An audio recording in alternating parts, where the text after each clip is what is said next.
पापा जी रात में 5-6 बार यूरिन के लिए उठते हैं। यूरिन की धार वीक, यूरिन करने के बाद भी लगता है कि यूरिन बचा हुआ है। डॉक्टर ने कहा TURP कराना पड़ेगा या लेजर सर्जरी करानी पड़ेगी।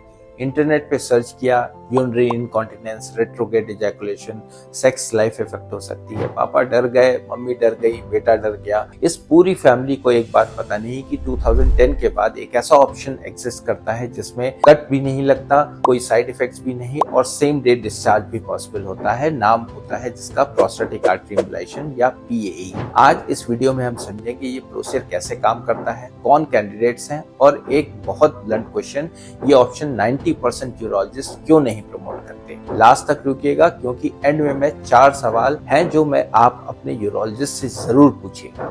नमस्कार, मैं डॉक्टर अरुण गुप्ता हूं। मैं एक दिल्ली बेस्ड इंटरवेंशन रेडियोलॉजिस्ट हूं सर गंगाराम हॉस्पिटल से। पिछले वीडियो में हमने महिलाओं की हेल्थ, वेन्स और लिवर कैंसर की बात करी और आज मैं हेल्थ के एक कॉमन टॉपिक BPH या बिनाइन प्रोस्टेटिक हाइपरप्लेजिया के बारे में डिस्कस करूंगा और एक ट्रीटमेंट जिसकी अवेयरनेस इंडिया में बहुत कम है, जिसका ग्रॉस रिजल्ट ये है कि हर साल लाखों पापाज और दादाज ये प्रोसीजर ऐसे हो जाता है जिसकी शायद जरूरत नहीं थी। ये बात कड़वी है लेकिन आपके परिवार के लिए बहुत इंपॉर्टेंट है, तो चलिए समझते हैं। स्टोरी शुरू होती है 2000 में ब्राजील में साओ paulo।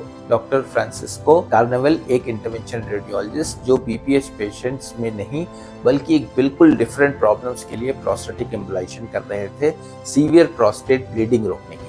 कैथेटर डालो, प्रोस्टेट की ब्लड सप्लाई टेम्पररी रिड्यूस करो, ब्लीडिंग स्टॉप हो जाती थी। स्टैंडर्ड रेस्क्यू प्रोसीजर है, लेकिन कार्नेवल ने एक पैटर्न देखा। पेशेंट्स फॉलोअप में वापस आए और बोलते थे डॉक्टर साहब पेशाब पहले से बेहतर आ रहा है, रात में उठना कम हो गया है, धार स्ट्रांग हो गई है। वो हैरान हुए, सोचने लगे क्या हो रहा है। लॉजिकली समझ आया कि एम्बोलाइजेशन से प्रोस्टेट की ब्लड सप्लाई कम हुई, प्रोस्टेट धीरे धीरे श्रिंक हुआ, यूरिनरी ट्यूब पे प्रेशर कम हो गया, फ्लो इंप्रूव कर गया। 2010 के बाद कार्नेवल ने फॉर्मली ट्रायल्स शुरू किए, पहले ब्राजील, फिर यूरोप, फिर वर्ल्ड वाइड। आज NICE UK और AUA अमेरिका और यूरोपियन यूरोलॉजिकल एसोसिएशन गाइडलाइंस में प्रोस्टेटिक आर्टरी एम्बोलाइजेशन BPH का एक रिकॉग्नाइज्ड ट्रीटमेंट ऑप्शन है। इंडिया में टॉप सेंटर्स में डेफिनेटली अवेलेबल है, लेकिन आम पब्लिक को इसका पता ही नहीं। पहले BPH को समझते हैं। प्रोस्टेट एक वॉलनट साइज ग्लैंड है यूरिनरी ब्लैडर के जस्ट नीचे, जिसके बीच से यूरेथ्रा गुजरती है। एज के साथ 50 के बाद ये ग्लैंड नेचुरल प्रोसेस में इनलार्ज होने लगती है। इनलार्ज प्रोस्टेट यूरेथ्रा को स्क्वीज करता है जैसे कि एक पाइप के अराउंड कोई स्पंज फूल गया हो। सिम्टम्स क्या होते हैं? वीक स्ट्रीम यूरिनेशन, स्टार्ट होने में डिले होता है, पेशाब रुक रुक के आता है, ब्लैडर फुली एम्प्टी नहीं लगता है, रात को 4-5 बार उठना पड़ता है, अर्जेंसी, कभी कभी तेजी से पेशाब का रुक जाना। लॉन्ग टर्म रिस्क होते हैं यूरिनरी फंक्शंस पे load, recurrent UTI, bladder stone, severe cases में यूरिनरी रिटेंशन, जहां कैथेटर डालना पड़ सकता है इमरजेंसी में। स्टैंडर्ड ट्रीटमेंट्स हैं, पहले मेडिसिन ट्राई करो, अल्फा ब्लॉकर्स और 5-alpha रेडिकेटेज इनहिबिटर 60% केसेस में काम करती हैं और लाइफ लॉन्ग काम करती हैं। 40% केसेस में मेडिसिन फेल हो जाती हैं और साइड इफेक्ट्स अनबेरेबल होते हैं। यहाँ सर्जिकल ऑप्शंस आते हैं। स्टैंडर्ड थेरेपी है TURP, transurethral resection of prostate. Effective,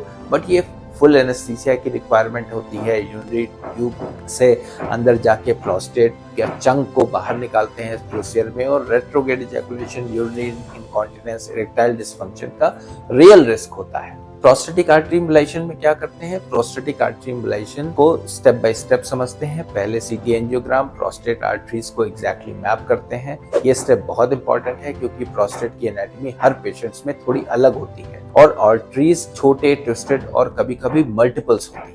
procedure वाले दिन आप अवेक रहते हैं। लोकल एनेस्थीसिया में प्रोसीजर किया जाता है। जांघ या रिस्ट की खून की नस से माइक्रो कैथेटर से एक बहुत ही थिन ट्यूब फीमोरल आर्टरी से इंटरनल एक आर्टरी फिर प्रोस्टेट आर्टरी तक पहुंचती है। ये टेक्निक बहुत डेलिकेट है और एक्सपीरियंस्ड ऑपरेटर ही कर पाते हैं। फिर माइक्रो कैथेटर से 100 to 300 माइक्रॉन्स के कुछ पार्टिकल्स रिलीज होते हैं प्रोस्टेट की ब्लड सप्लाई में। प्रोस्टेट की सप्लाई बंद कर दी जाती है और ये प्रोसीजर दोनों साइड की खून की नसों में किया जाता है। प्रोसीजर 1.5 से 2 घंटे का होता है। पूरे टाइम आप कॉन्शियस रहते हो, बात करते हो।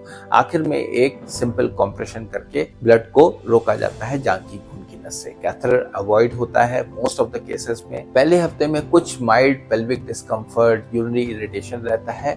1 महीने बाद फ्लो इंप्रूव होता है, रात में उठना कम हो जाता है। 3 महीने में प्रोस्टेट वॉल्यूम 40 to 50% रिड्यूस कर जाता है। 6 महीने में मैक्सिमम बेनिफिट देखने को मिलता है। इंपॉर्टेंट बात, सेक्सुअल फंक्शंस प्रिजर्व रहते हैं।